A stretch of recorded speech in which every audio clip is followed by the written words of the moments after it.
So I've seen lots of videos about making the most of junior ISAs so that your child can be better off.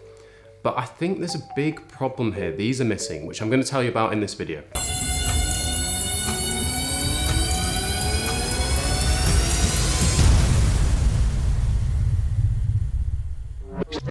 This is part of a new series called 5-Minute Finance, where I'm going to go over short planning topics within 5 minutes or less.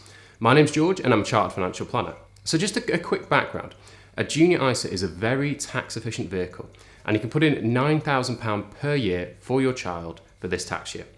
It's the ISA tax wrapper, so any savings or investments can go free of capital gains or income tax.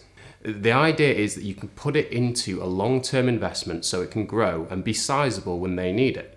This is highly likely to be better than the alternative, as if you put your savings into your child's savings account and the interest exceeds £100 per year before tax, or £200 if both parents give the money, all of this interest, not just the amount above £100, will be added to your savings income as the parent and taxed appropriately.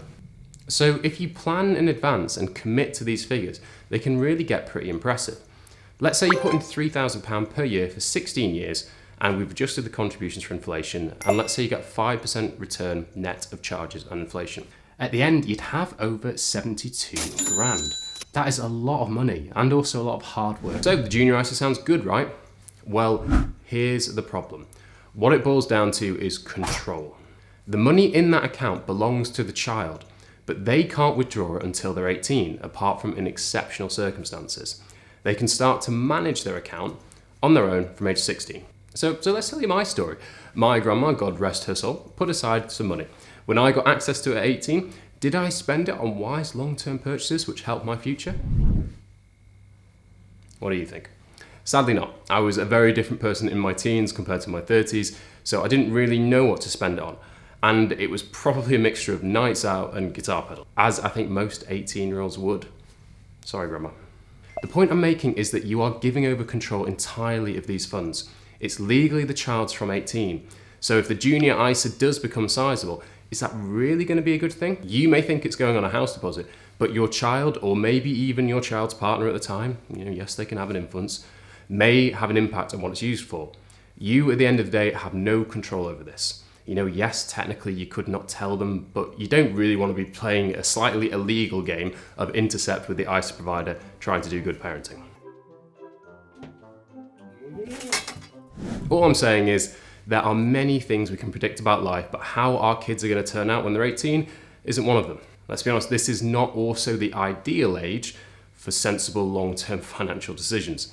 So any planning has to start with a robust conversation around these things. Junior ISAs are incredible tax-efficient vehicles, but the thing is about great real financial planning is that there is a spreadsheet answer and there is a human answer. The decision for one family may be entirely different for another. So if that has struck a chord with you, then let's talk about other options depending on your level of wealth. You could consider doing some mental accounting, effectively partitioning funds earmarked for your child using your current ISA allowance, if available, to then be given to them when the time's right. It is in your estate for inheritance tax that way, but for most, that's not a top priority. Now, if it gets to larger values due to inheritance or whatever, then using existing allowances aren't really appropriate, and you still want to retain some control and get it into the right hands at the right time, then it's probably worthwhile to consider some trust work. And if that's the case, you really need to speak to a qualified financial advisor. Someone a bit like me, or maybe a lot like me. Anyway, in 5 minutes, I've hopefully given you something to think about, perhaps made you lose faith in your future child, or part of the service. This has been Principal's Personal Finance. Thanks very much for watching. See you next time.